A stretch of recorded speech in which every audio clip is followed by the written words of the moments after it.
नमस्कार. सध्या विधानसभा निवडणुकीची आचारसंहिता लागली असून राज्यामध्ये विविध पक्षात उमेदवारीवरून रस्सीखेच सुरू असल्याचं दिसून येत आहे. आज आपण कोल्हापूर जिल्ह्यातील भारतीय जनता पार्टीचे जिल्हाध्यक्ष श्री नाथाजी पाटील यांच्याशी बातचीत करणार आहोत. कोल्हापूर जिल्ह्यामध्ये सध्या महायुतीमध्ये घटक पक्ष म्हणून शिवसेना शिंदे गट, राष्ट्रवादी अजित पवार गट आणि जनसुराज्य शक्ती असे तीन घटक पक्ष भाजपसोबत सध्या आहेत. सध्या कोल्हापूरमध्ये 10 जागेवरती ही निवडणूक पार पडणार आहे. या 10 पैकी भाजपने 6 जागांची मागणी केलेली असून सध्या तरी भाजपला मित्रपक्षासह 4 जागा आलेल्या आहेत. याच्यामध्ये 2 जागा मित्रपक्ष असलेल्या जनसुराज्य शक्ती पक्षाला मिळालेल्या आहेत, तर 2 जागा भाजपकडे आहेत. यामध्ये एक आहे इचलकरंजी येथील जागा, तर दुसरी आहे कोल्हापूर दक्षिण. तर याच मुद्द्यावर आज आपण बातचीत करणार आहोत कोल्हापूरचे जिल्हाध्यक्ष श्री नाथाजी पाटील यांच्याशी. नमस्कार. नमस्कार. सध्या कोल्हापूरमध्ये जागा वाटपावरून खूप गदारोळ सुरू आहे, पण याच्यामध्ये तुम्ही बघत असाल तर भाजपला 6 जागांची तुम्ही मागणी केली, तरीही तुमच्या वाट्याला सध्या 4 जागा दिसत आहेत. तर मित्र पक्षांच्याकडे तुम्ही महायुती म्हणून बघताना जागांची मागणी कशा पद्धतीने केलेली आहे? सर्वसाधारणपणे एकूण कोल्हापूर जिल्ह्यातल्या विधानसभेच्या निवडणुकीच्या जागा वाटपाचा संदर्भ जर आपण पाहिला तर निश्चितपणानं भारतीय जनता पार्टी, राष्ट्रवादी काँग्रेस अजित पवार गट, शिंदे गट, शिवसेना आणि जनसुराज्य पार्टी अशी 4 पक्षांची महायुती या कोल्हापूर जिल्ह्यामध्ये आपण आकारास आलेली पाहिली. सर्वसाधारणपणे हे 4 पक्ष अतिशय ताकदीनं, शक्तीनं महायुती म्हणून या विधानसभा निवडणुकीला सामोरे जाताना आपल्याला दिसतील आणि याची पूर्वतयारी अतिशय चांगल्या पद्धतीनं सगळ्याच पक्षांनी आपापल्या परीनं केलेली आहे. आता या सगळ्या प्रक्रियेमध्ये भारतीय जनता पार्टीचा नैसर्गिक मित्रपक्ष म्हणून हे सगळे 4ही पक्ष असले तरी त्यात जनसुराज्य शक्ती पक्ष हा भारतीय जनता पार्टीच्या मित्रपक्षांमध्ये गणला जातो.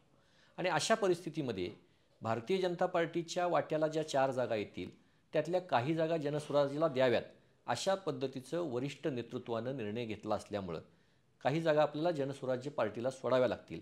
आणि आपण म्हणताय त्या पद्धतीनं आत्ता कोल्हापूर दक्षिण आणि इचलकरंजी ह्या 2 जागा आपल्याला भारतीय जनता पार्टीला मिळताना दिसत आहेत.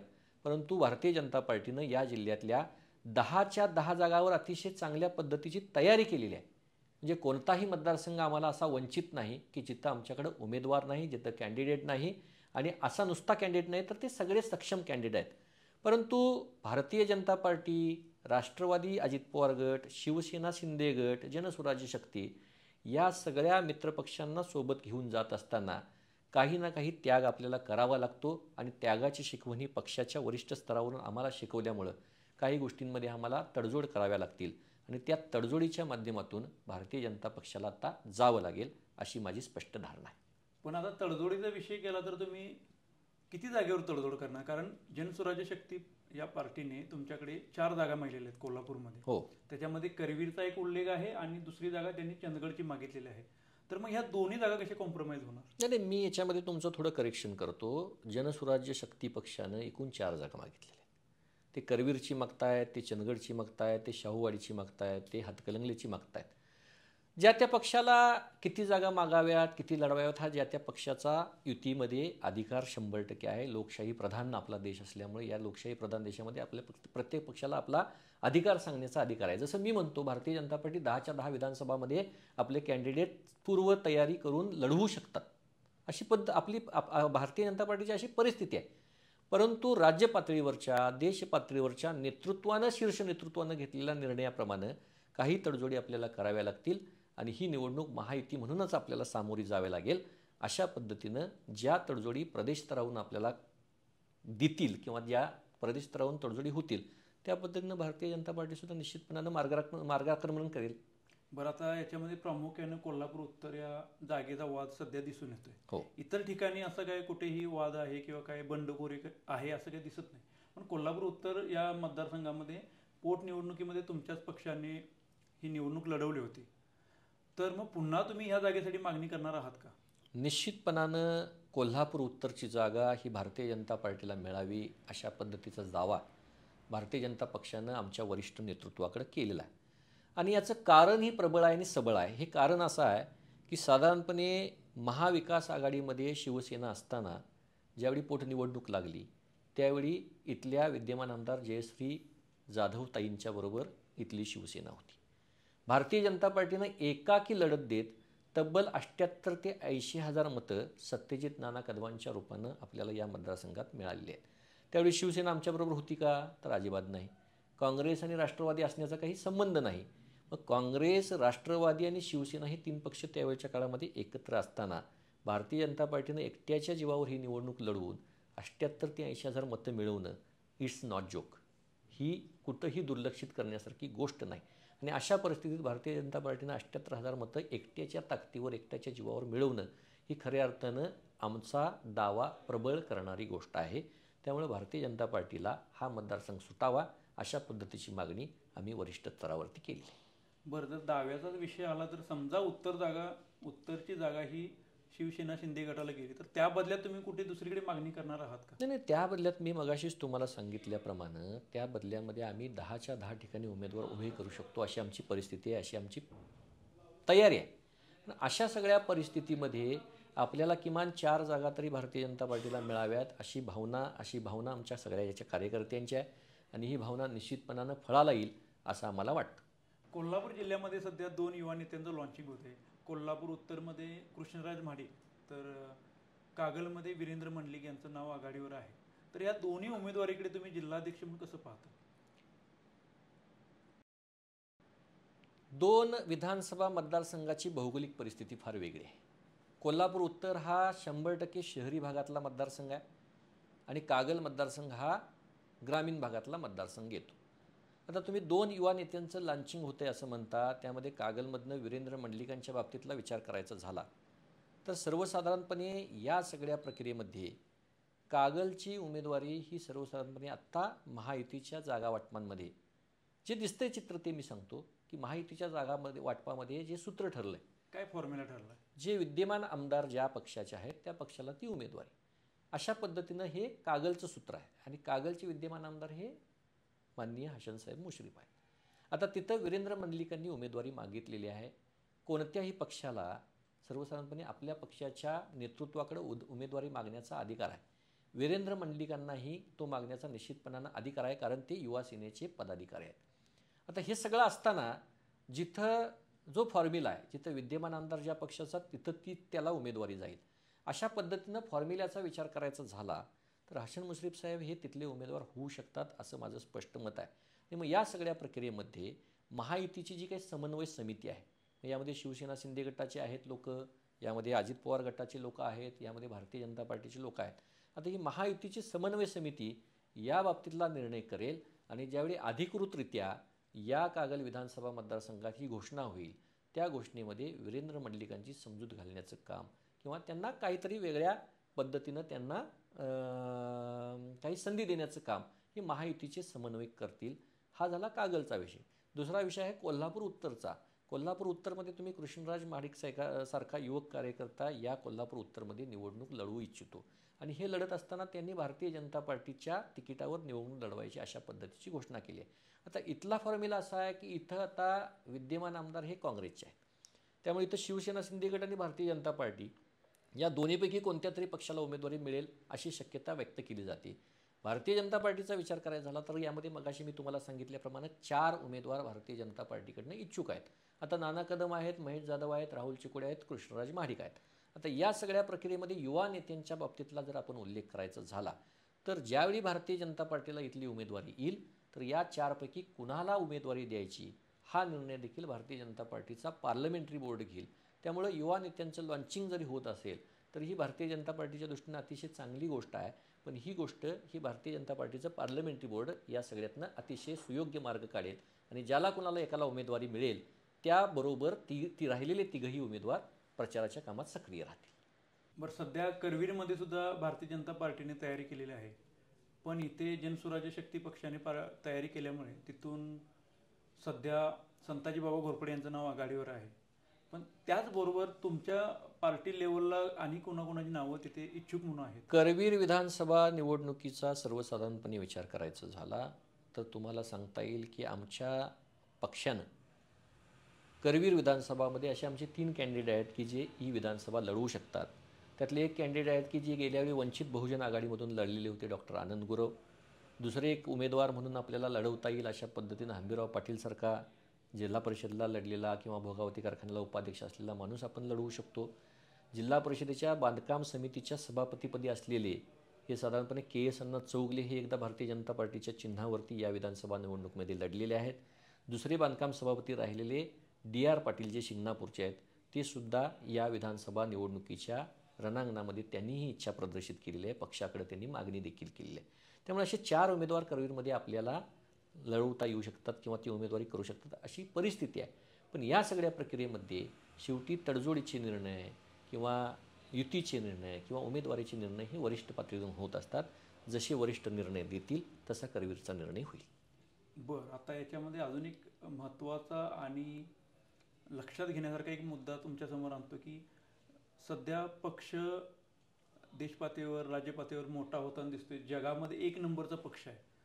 एवढा मोठा पक्ष असूनही लोकसभा झाल्या दोन्हीही जिल्हाध्यक्षांनी राजीनामा दिला. यामागचं कारण काय असू शकतं? नाही, साधारणपणे तुम्हाला या गोष्टींची कल्पना असावी किंवा तुम्ही या क्षेत्रामध्ये काम करताय तुम्हालाही माहिती असावी.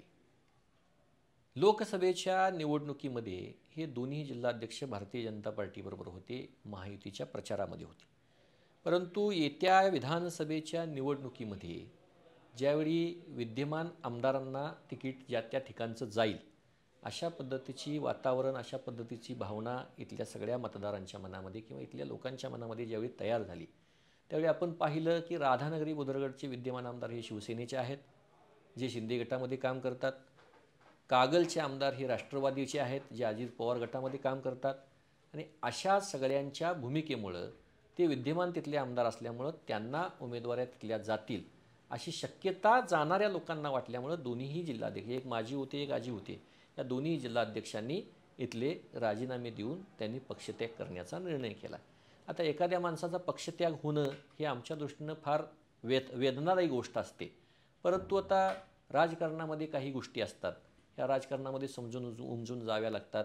राजकारणामध्ये त्यांनाही काही अचिव्हमेंट करायची असेल म्हणून कदाचित त्यांनी पक्षत्याग केला असेल. आता त्यांच्या पक्षत्यागाबद्दल मला इथं काहीही बोलायचं नाही. बरं, सध्या अनेक मतदारसंघामध्ये इच्छुक लोक आहेत, इच्छुक उमेदवार आहेत. पण एवढं सगळं असतानाही तुम्ही जिल्हाध्यक्ष म्हणून तुमच्यावरती कुठल्याही प्रकारचं राजकीय दडपण किंवा उमेदवारांचं दडपण आहे का की आम्हालाच उमेदवारी मिळाली पाहिजे? निश्चितपणानं दडपण असं म्हणता येणार नाही, कारण भारतीय जनता पार्टीमध्ये कधीही दबावाचं राजकारण चालत नाही. भारतीय जनता पार्टी सर्वसमावेशक आहे, सर्वांना घेऊन जाणारी पार्टी आहे. त्यामुळं भारतीय जनता पार्टी जे माझ्या कार्यक्षेत्रामध्ये एकूण 5 मतदारसंघ येतात, ह्या 5ही मतदारसंघामध्ये आमच्याकडं प्रबळ दावेदार असणारे उमेदवार आहेत आणि त्यांची मागणी आमच्याकडं निश्चितपणानं आहे. चंदगडमधून शिवाजीराव पाटलांसारखा अगदीच फार कमी मतानं हरलेला गेल्या वेळच्या निवडणुकीमध्ये उमेदवार जो आता जिंकू शकतो त्यांची मागणी आहे. राधानगरी बुदरगडमध्ये राहुल देसाई यांची मागणी होती, पण दुर्दैवानं त्यांनी पक्ष सोडला. पण माझ्यासारखा उमेदवारसुद्धा तिथली राधानगरी बुदरगडची उमेदवारी लढवू शकतो. कागलमध्ये परशुराम तावरेसारखा पूर्वी भाजपच्या कमळ चिन्हावर लढलेला उमेदवार आता लढवू शकतो. करवीरमध्ये मी मगाशी तुम्हाला 4 नावं सांगितली, ती 4 नावं लढवू शकतात. दक्षिणमध्ये आपण पाहतोच माजी आमदार अमल महाडिक आता पूर्णतः तयारी करतायत, ते लढवू शकतात. कोल्हापूर उत्तरमध्ये एकूण 4 नावं आपल्या डोळ्यासमोर येतात. सत्यजित नाना कदमांचं येतं, महेश जाधवांचं येतं, राहुल चिकोडेंचं येतं, कृष्णराज म्हाडकांचं येतं.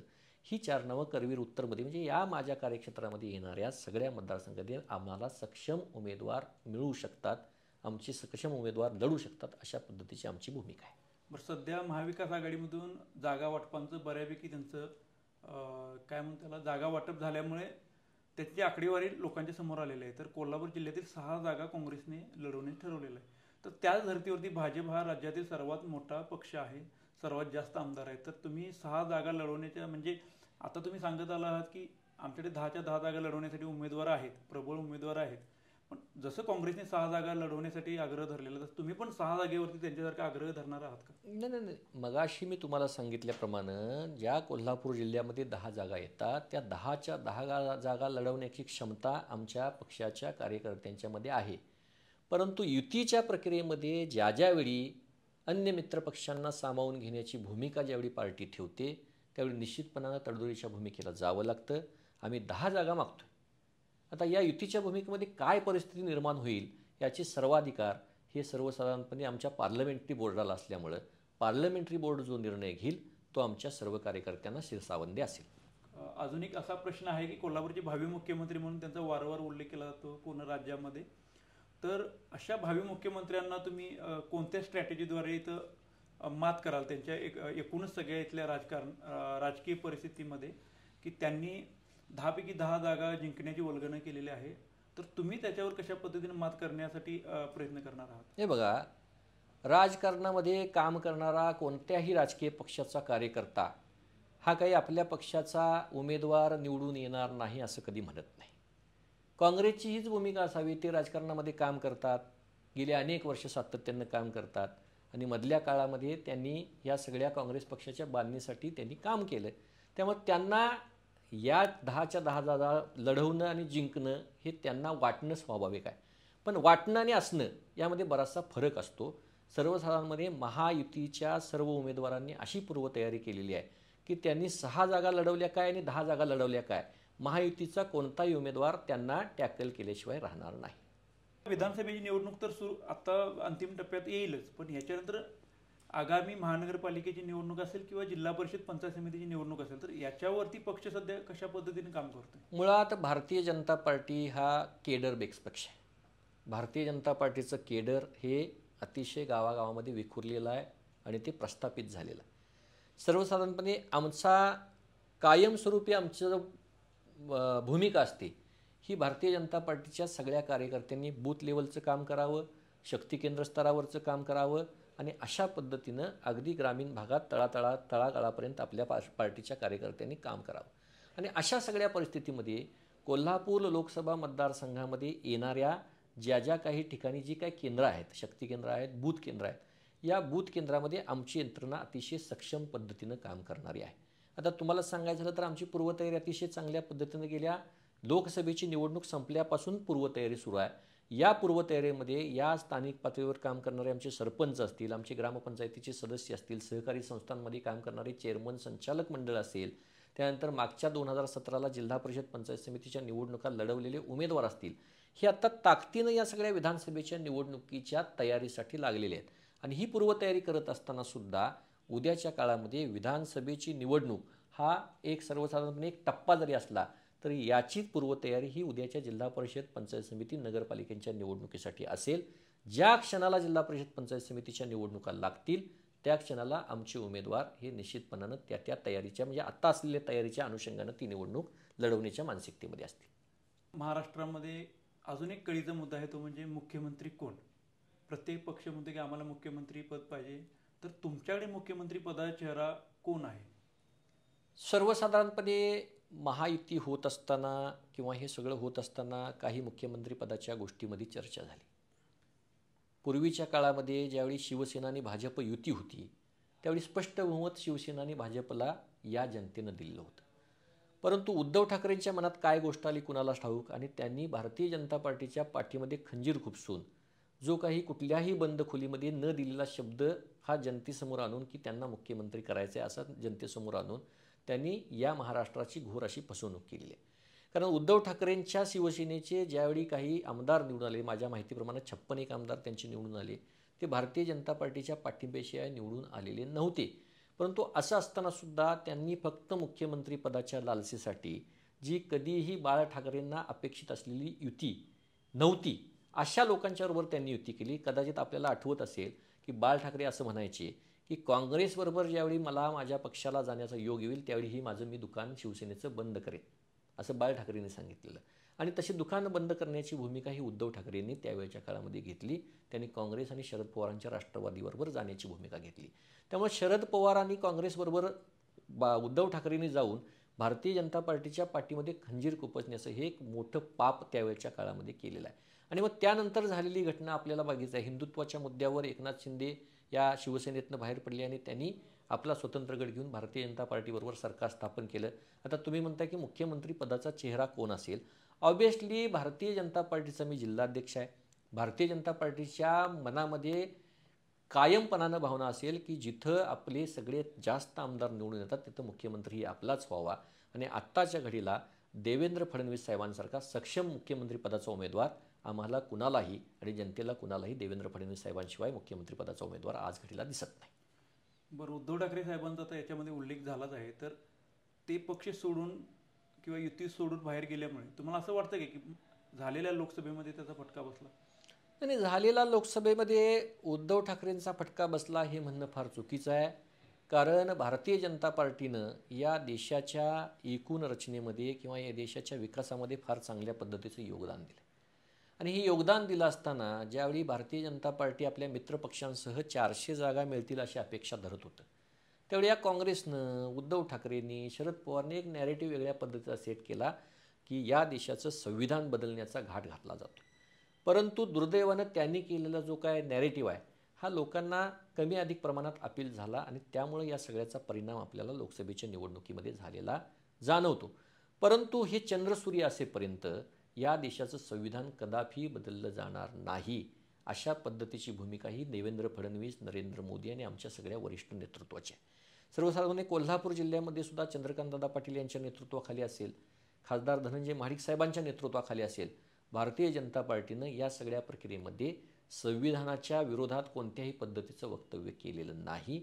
आणि अशा पद्धतीनं तुम्हाला कदाचित माहिती असेल की अमेरिकेमध्ये जाऊन या देशाला आरक्षणाची आवश्यकता नाही असं म्हणणाऱ्या राहुल गांधींचं ज्यावेळी आपण भाषण तिथलं अमेरिकेतलं ऐकतो त्यावेळी राहुल गांधी म्हणतात या देशाला आरक्षणाची गरज नाही आणि या देशामध्ये येऊन ते आरक्षण बचावाची घोषणा करतात. तर खरं आरक्षण विरोधी काम हे राहुल गांधी आणि काँग्रेसचं आहे.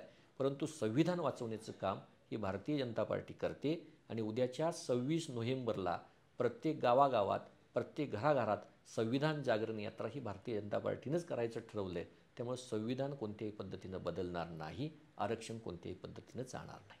कोल्हापूर उत्तर, कोल्हापूर दक्षिण, त्याच्यानंतर हातकणंगले असे विविध मतदारसंघामध्ये तुमची चाचपणी सुरूच आहे. पण झालेल्या लोकसभेमध्ये मला पुन्हा लोकसभेवरती तुम्हाला घेऊन यायचं आहे की झालेल्या लोकसभेमध्ये युतीचा उमेदवार इथे जो उभा होता माजी खासदार संजय मंडलिक, तर यांचा पराभव होण्यामागची कारणं काय? नाही, मगाशी मी तेच सांगितलं ना, देश लेवलवरती झाले जे त्यांनी संजय मंडलिकांचा स्थानिक लेवलला कोणती गणितं बदलली? संजय मंडलिकांचा पराभव होण्यामागची कारणामध्ये सगळ्यात महत्त्वाचं कारण जे मी मगाशी सांगितलं की काँग्रेसचा जो खोटा नॅरेटिव्ह, काँग्रेस असेल, उद्धव ठाकरेंची सेना असेल किंवा शरद पवारांची राष्ट्रवादी असेल, त्यांनी खोटा नॅरेटिव्ह सेट करायचा प्रयत्न केला. त्याचा बहुतांशी परिणाम या सगळ्या प्रक्रियेमध्ये एकूण या संजय मंडलिकांच्या पराभवामध्ये झाला. परंतु स्थानिक पातळीवरच्या गोष्टींचा विचार करायचा झाला तर छत्रपती शाहू महाराज हे या इथल्या राजघराण्याचे आहेत. राजघराण्याला काही मान द्यावा अशा पद्धतीची भूमिका इथल्या जनतेनं अवलंबली असावी आणि या सगळ्या प्रक्रियेमध्ये कमी अधिक प्रमाणात संजय मंडलिकांचा पराभव झालेला असावा. पण याच्यामध्ये करवीरने मागच्या वेळी 36,000 लीड दिलं होतं शिवसेनेला, पण यावेळी 72,000 लीड विरोधी पक्षाला गेलं. ह्याच्यामध्ये तिथली तुमची सक्षम यंत्रणा कमी पडली असं मला वाटतं करवीरमध्ये? नाही, 2 मुद्दे आहेत की करवीरमध्ये जे 71,000 मताचं लीड जे शाहू महाराजांना मिळालेलं आहे आणि नुसतं करवीरच नाही तर तुम्हाला राधानगरी बुदळगडमध्ये सुद्धा तो तुम्ही उल्लेख केला नाही. राधानगरी बुदळगडमध्ये सुद्धा 66,000 मताचं लीड हे शाहू महाराजांना संजय मंडलिक यांच्यापेक्षा अधिक पडलेला आहे. याच्या मागचं कारण सांगतो की साधारणपणे शाहू महाराज हे करवीरशी रिलेटेड असलेले आहेत. राधानगरी धरण हे राजर्षी छत्रपती शाहू महाराजांनी बांधलं आहे आणि हा कुठेतरी इन्फ्लुएन्स ह्या शाहू महाराजांच्या, विद्यमान शाहू महाराजांच्या मताच्या रूपामध्ये कन्वर्ट झालेला असावा असं माझं स्पष्ट आहे. आणि त्याचा एक ह्या शाहू महाराजांच्या नावाखाली ते शाहू महाराज उभारल्यामुळं त्याचा एक इन्फ्लुएन्स ह्या मतदारसंघामध्ये करवीर आणि राधानगरीमध्ये झाला असावा. त्यामुळे करवीरमधलं आणि राधानगरी बुदळगडमधलं लीड हे 66,000 आणि 71,000 झालेलं असावं. ओके, शेवटी एकच प्रश्न तुम्हाला विचारतो, सतेज उर्फ बंटी पाटील यांना टॅकल करण्यासाठी तुमच्याकडे काय प्लॅन आहे? नाही, सतेज उर्फ बंटी पाटील हे या जिल्ह्यातल्या काँग्रेसचे अध्यक्ष आहेत. मी देखील भारतीय जनता पार्टीचा या जिल्ह्याचा अध्यक्ष आहे. आता त्यांना टॅकल करणं आणि न करणं हा विषय आपल्या सगळ्यांच्या समोर येत असताना आपल्याला सगळं एक वेगळं चित्र उभा केलं जातं की काँग्रेस सक्षम आहे, काँग्रेस सक्षम आहे, काँग्रेस सक्षम आहे. परंतु दुर्दैवानं तुम्हाला मी या ठिकाणी सांगू इच्छितो की सतेज उर्फ बंटी पाटील हे खोटा नॅरेटिव्ह पसरण्यामध्ये माहीर आहेत. आणि त्यांनी खोटा नॅरेटिव्ह पसरून काँग्रेसच तुम्हाला तारून नेऊ शकते अशा पद्धतीचा काही नॅरेटिव्ह बनवून, काही भावनात्मक गोष्टींना खतपाणी घालून त्यांनी या जिल्ह्यामध्ये आपण कुठेतरी मोठे आहोत अशा पद्धतीच्या गोष्टी तयार केलेल्या आहेत. पण यांना टॅकल करणं हा एका फक्त सतेज पाटलांना नव्हे तर अखंड काँग्रेसला या कोल्हापूर जिल्ह्यातून आपल्याला पराभूत करायचं असेल तर आम्हाला महायुती हा एकमेव पर्याय आहे आणि महायुतीतला कुठलाही घटक पक्ष या काँग्रेसला या जिल्ह्यातून हद्दपार केल्याशिवाय राहणार नाही. हे होते भारतीय जनता पार्टीचे जिल्हाध्यक्ष श्री नाथाजी पाटील. यांच्याशी चर्चा करताना प्रामुख्याने समोर आलेले मुद्दे असे आहेत की भाजप 10च्या 10 जागा लढवण्यासाठी सक्षम आहे, परंतु मित्र पक्षांच्या आग्रहामुळे ते सध्या 2 जागेवरती लढणार आहेत. याच्याशिवाय 2 जागेवरती मित्रपक्ष असलेले जनसुराज्य शक्ती पक्षाचे विनयरावजी कोरे यांना 2 जागा जात आहेत आणि मग उरलेल्या 6 जागापैकी राष्ट्रवादी काँग्रेस पार्टी, अजित पवार गट आणि शिवसेना शिंदे गट यांना जाणार आहेत. याशिवाय कोल्हापूर जिल्ह्याच्या राजकारणामध्ये अनेक उलथापालथ होताना दिसणार आहे. इनकमिंग आउटगोईंग हे होतच राहणार आहे सगळ्याच पक्षांमध्ये. परंतु येणारी विधानसभा निवडणूक ही भारतीय जनता पार्टीने पूर्णपणे ताकदीने लढवण्याचा निर्णय घेतल्याचं ते सांगत आहेत. आणि अशा प्रकारे जिल्ह्यामध्ये बदलतं राजकारण आपल्याला दिसतंय, परंतु येणारा काळच आपल्याला सांगेल की इथे कुणाचं पारडं जड आहे. सतेज उर्फ बंटी पाटील यांचं पारडं जड आहे की भारतीय जनता पार्टीमार्फत चंद्रकांत दादा पाटील असतील किंवा खासदार धनंजय महाडिक असतील यांचं पारडं जड आहे. तर हा व्हिडिओ तुम्हाला आवडल्यास नक्कीच खाली कमेंट करा आणि आपल्या मित्रपरिवारासह शेअर करायला विसरू नका. धन्यवाद.